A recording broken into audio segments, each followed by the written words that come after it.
कि मैं जहर पीऊंगा। जहर की बोतल ला के हम लोग सब पी के अपनी नींद सो। मैं तो उस बच्ची के बगैर 8 घंटे बड़ी मुश्किल से गुजारता था। आज 2.5 माह हो गए, उसकी आवाज तक नहीं सुनी। सूरत तो देखनी बहुत दूर की बात, उसकी आवाज नहीं अस्सलाम सुनी वालेकुम, मैंने। मैं हूं ज़ुबैर अमान। मेरे साथ आपको वीडियो में ये एक बुजुर्ग दिखाई दे रहे हैं।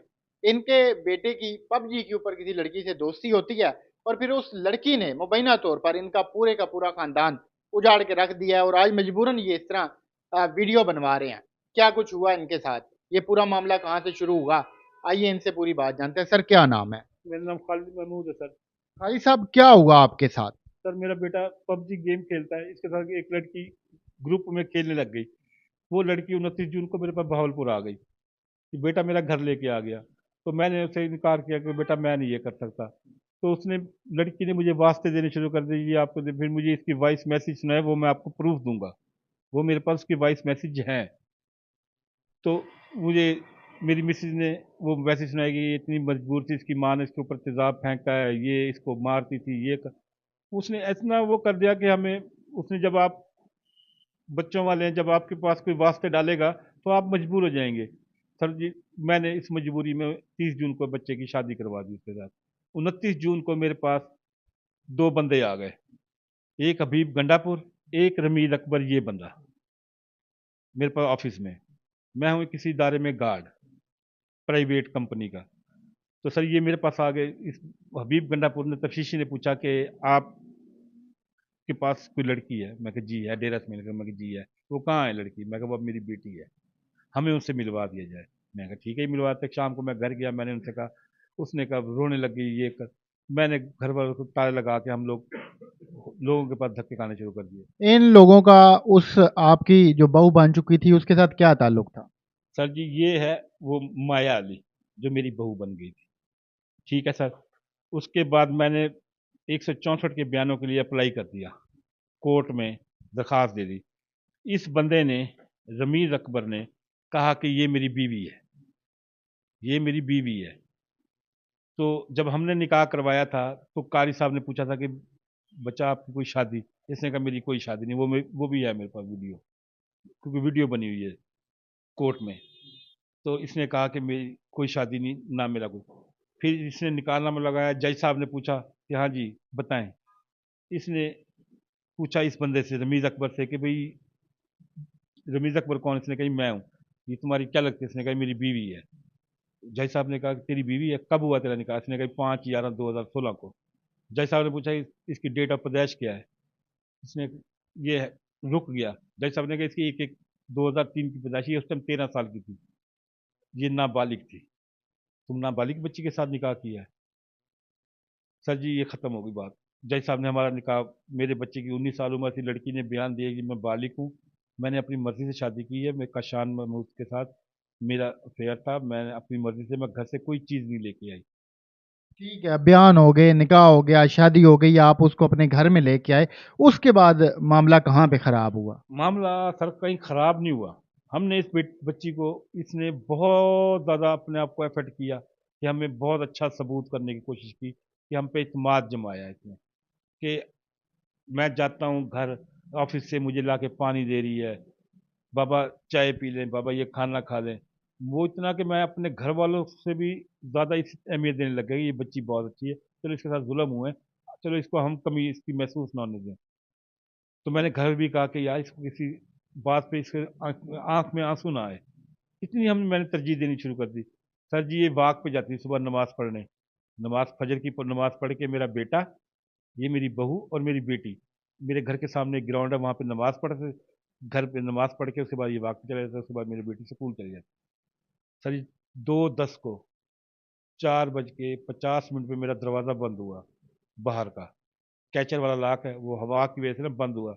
तो मेरी भी आंख खुली, मेरी मिसेज की भी आंख खुली। तो हम लोग, मैं शुगर पेशेंट भी हूँ, हार्ट पेशेंट भी हूँ।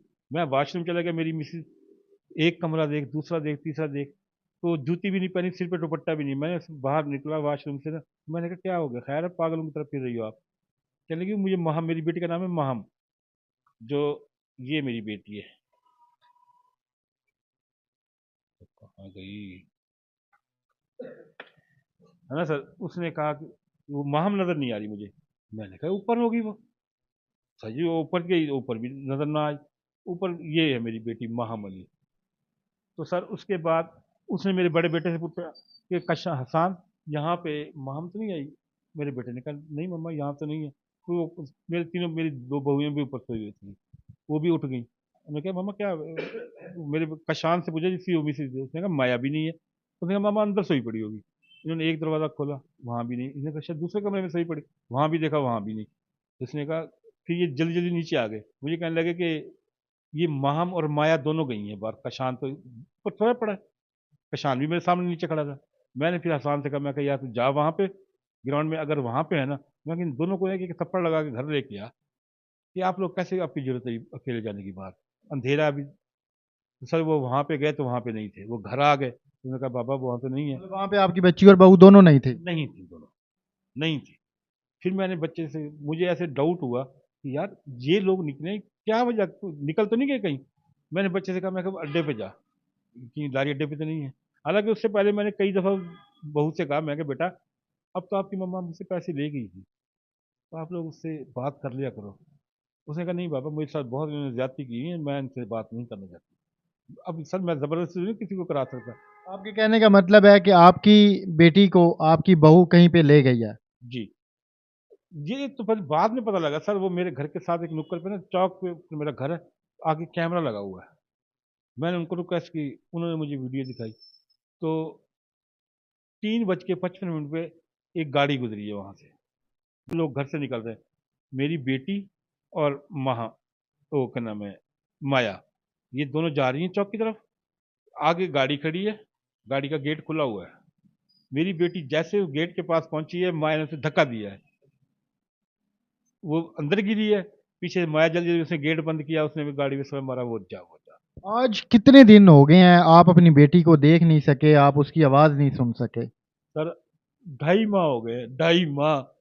मैं तो उस बच्ची के बगैर 8 घंटे बड़ी मुश्किल से गुजारता था, आज 2.5 माह हो गए, उसकी आवाज तक नहीं सुनी। सूरत तो देखनी बहुत दूर की बात, उसकी आवाज नहीं सुनी सर। मैं डेरा सुमेल का जाकर ढका भी रह गया उस 2 घंटे के लिए अवलात में। उन्होंने मेरी फिर भी नहीं सुनी, मेरी कोई इदारा नहीं सुन रहा, मेरी कोई भी नहीं सुन रहा सर, मैं कहाँ जाऊँ। मैं तो फिर यही सोचा हुआ कि मैं जहर पीऊंगा, जहर की बोतल ला के हम लोग सब पी के अपनी नींद सो जाएगी सर, क्योंकि आप लोगों के पास आया बैठा हूँ। लेकिन आप ये देखें कि एक बाप जो अपनी बेटी से बेइंतहा मोहब्बत करता हो और वो इस तरह गायब हो जाए, मुबैना तौर पर अगवा कर लिया जाए, तो उसके ऊपर क्या गुजरी होगी। तो ये अभी सिर्फ पुलिस से जो आला अफसरान है उनसे ये इल्तिजा करने के लिए आए हैं, वज़ीर आला साहिबा से ये इल्तिजा करने के लिए आए हैं कि खुदा के लिए इनकी बेटी को बाजियाब करवाया जाए। तो अल्लाह पाक आपके हमारे हम सब के हाल पे रहम फरमाए। ये बाप बहावलपुर से सिर्फ इसलिए यहाँ पे आया है कि इसे अपनी बेटी चाहिए, इसे बेटी जिंदा सलामत वापस चाहिए। तो ये एक मर्द की आंख में आंसू एवं नहीं आ जाते, जब वो तकलीफ में होता है, जब वो बेबस होता है, जब वो मजबूर होता है, तो तब वो इस तरह रोता है। तो ये आप इनके जुड़े हुए हाथ देख लें, तो ये सिर्फ ये इल्तिजा कर रहे हैं कि इनकी बेटी इनको वापस किसी भी तरह दिलाई जाए। तो हमें उम्मीद है इंशाल्लाह एक बाप को उसकी बेटी ज़रूर मिलेगी। तो मिलता है किसी और वीडियो में। अल्लाह हाफ़िज़।